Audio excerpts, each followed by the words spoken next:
Hello everyone, before we start to make sure like and subscribe to the channel and leave a comment with where you from and what time you are watching that way. YouTube will keep showing you stories just like this one. Now, let's begin. Intro. The Hollow. That time. Forgot. They say some places hold memories, others hold ghosts. And then there's a place like this, where history and horror seem to share the same breath. Welcome to Sleepy Hollow, a quiet village nestled along the Hudson River in New York State, known for its autumn beauty, ancient Dutch roots, and one of the most terrifying legends America ever told. For over 2 centuries, the tale of the Headless Horseman has haunted imaginations around the world, a phantom rider searching endlessly for his lost head. But behind the story, beneath the folklore, lies something darker. What if Sleepy Hollow wasn't just the setting for a ghost story? What if it became one? Tonight, we uncover the truth that history tried to forget, the real horrors, real tragedies, and real spirits that inspired Washington Irving's immortal tale. Because in Sleepy Hollow, the line between fiction and the afterlife was never clear. This is the dark truth of Sleepy Hollow, the real story behind the legend. Chapter 1. The Birth of a Legend. It began not with a haunting, but with a writer. In the early 1800s, a young New Yorker named Washington Irving wandered the Hudson Valley. He wasn't searching for ghosts, he was searching for inspiration. Irving had grown up surrounded by Dutch-American folklore, stories of witches, goblins, and restless spirits passed down through generations of settlers who once feared the dark woods that surrounded their small towns. One village in particular caught his attention, a quiet, fog-laced settlement near Tarrytown, known by locals as Sleepy Hollow. They called it Sleepy, not because of peace, but because of its dreamlike stillness. A place where, according to old residents, every sound seemed half real, every shadow alive. Irving wrote in his journals about a strange unease he felt there, the kind that crawls under your skin even when nothing's happening.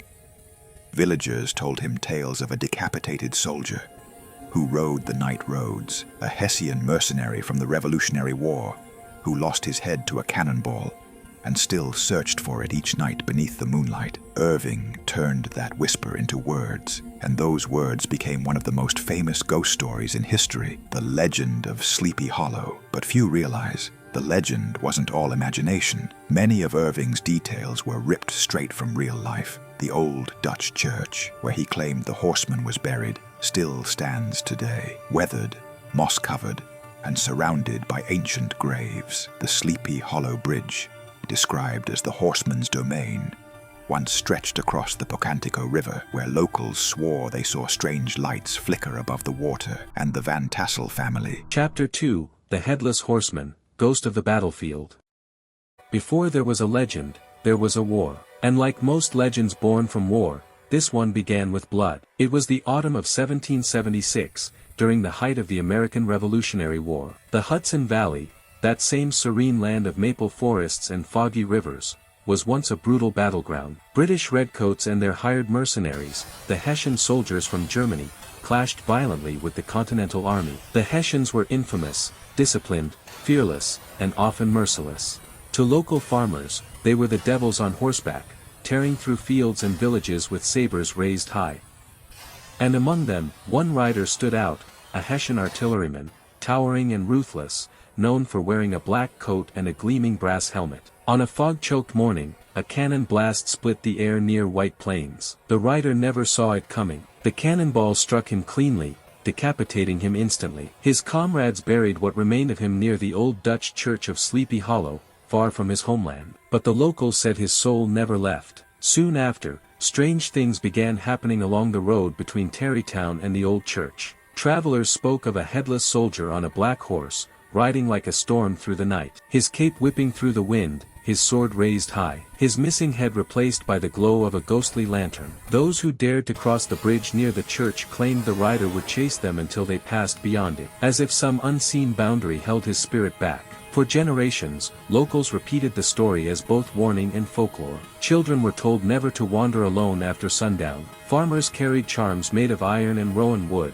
believing it could ward off the ghost. Chapter 3: The War, the Curse, and the Disappearances in the Hollow. War leaves more than scars on the land. It leaves stories that breathe on their own. After 1776, the Hudson Valley was not simply a battlefield that closed and healed. It became a place where memories of violence looped like a broken wagon wheel. Corpses were buried hastily, mass graves dotted fields, families mourned without closure. And in those hollows, people began to speak of a curse, not one spelled in a book, but one stitched into soil and memory. The Headless Horseman was only the surface of a deeper, darker pattern. Throughout the 1800s and into the early 1900s, residents of Sleepy Hollow and nearby Tarrytown reported disappearances that never made the polite columns of newspapers. People simply stopped showing up. Hunters walking the ridge never returned. Young women on errands vanished on moonlit roads. A traveling peddler one autumn was found days later in a field miles from where he'd last been seen, muttering about lights that led him away. Some stories carry a practical route: bad weather, stray into marshland, wolves, or the sometimes terrible logic of humans. But talk to old families in town, the Van Tassels, the Phillipses, long lines of names etched in church ledgers, and a different quality appears in their voices, a weary caution, as if the valley itself watched and chose who could leave. There are records, coroner's notes from the 1820s that speak of bodies found along stream banks with odd markings, not the marks of animals, but faint impressions like fingers pressed into skin. In 1841, a farmer named Peter Klesson reported his wife missing after sunset. Neighbors searched for days. The only trace was a braid of hair snagged on a bush and a smear of ash on a stone, though there had been no fire. He swore he heard hoofbeats the night she vanished. By the late 19th century, Sleepy Hollow had its own local lore of the taking. Parents frightened children into obedience by warning that the hollow took those who disrespected the land or broke promises. And promise breaking wasn't always dramatic. It was small things: cutting a tree sacred to the Old Dutch, stealing corn from a neighbor, laughing too loud on a night meant for silence. Chapter 4: The Haunted Bridge and Spectral Sightings. Bridges are thresholds. They mark transitions between towns, between riverbanks, between the known and the unknown. In Sleepy Hollow, the old stone bridge that crosses the Picantico became one such threshold. Locals named it variously: the Old Bridge, the Beekman Span, or simply, the place you do not cross at night. For decades, the bridge was the locus of major sightings. Travelers recalled the sensation of crossing it only to feel relentlessly watched. Some said the air changed, colder, thicker, and the sound of passing feet echoed wrong, stretched into a drumbeat that did not match the stride of anyone alive. The most dramatic tales involve commuters and soldiers. In the Civil War era, a man returning from battle claimed to have seen a rider on the far side of the bridge.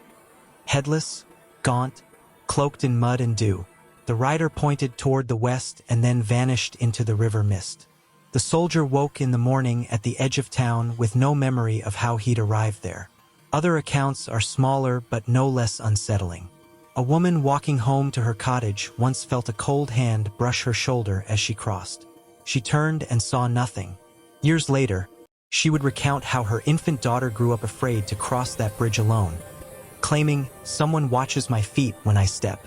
Research into the bridge's construction shows it was rebuilt multiple times. Stones were reused, foundations poured over older foundations. Whatever was there before the current arch, a wooden trestle or even a burial site, may have left an impression on the location. Chapter 5: The Modern Town of Sleepy Hollow, where myths still breathe.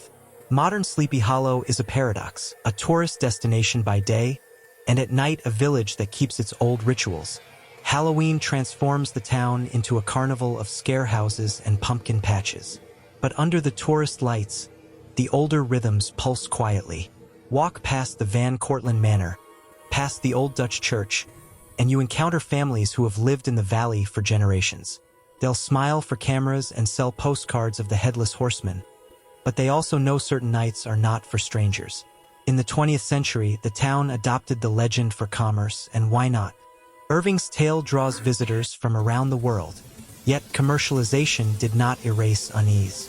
There are residents who refuse to hold their weddings in certain months, who will not plan midnight walks along the river, who close windows against the fog and bolt doors earlier than necessary. The modern encounters are different in form, not in essence. People photograph strange lights on their phones. Dogs bark at empty corners. Night vision cameras placed by paranormal investigators sometimes pick up anomalies, cold spots, sudden drops in temperature, or recorded EVP electronic voice phenomena. Chapter 6: The Psychology of Fear. Why the Horseman Never Dies. Why do stories like Sleepy Hollow endure?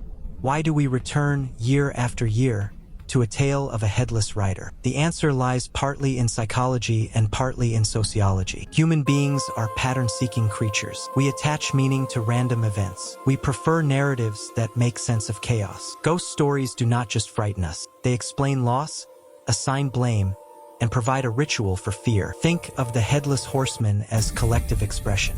He is the embodiment of sudden, senseless death, the shock of losing a community member to war, accident, or crime. He externalizes the trauma that communities could not otherwise articulate.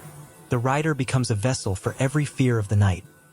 Unmarked graves, unresolved violence, and the guilt of survivors.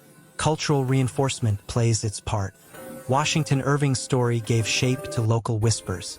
Then plays, reenactments, and later movies amplified the story, making the Horseman globally recognizable.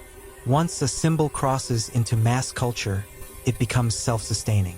Tourists arrive expecting to be spooked. The Hollow remembers. Sleepy Hollow is a place where history and imagination have braided until they are indistinguishable. Washington Irving gave the world a ghost, but the valley supplied the soil in which that ghost could root. For 200 years, the Horseman has ridden through our collective nights, sometimes as metaphor, sometimes as warning, sometimes as something that simply refuses to be explained away. If you visit Sleepy Hollow, take a moment to stand by the old churchyard when the fog rolls in. Notice how sound changes, how light becomes a rumor, how the present seems to lean toward the past. And remember, legends are not just stories. They are invitations to listen. This has been the dark truth of Sleepy Hollow, the real story behind the legend. If you enjoyed this deep dive into American folklore and the shadows that linger in our oldest places, like, subscribe, and ring the bell to join me on the next journey into the dark corners of history.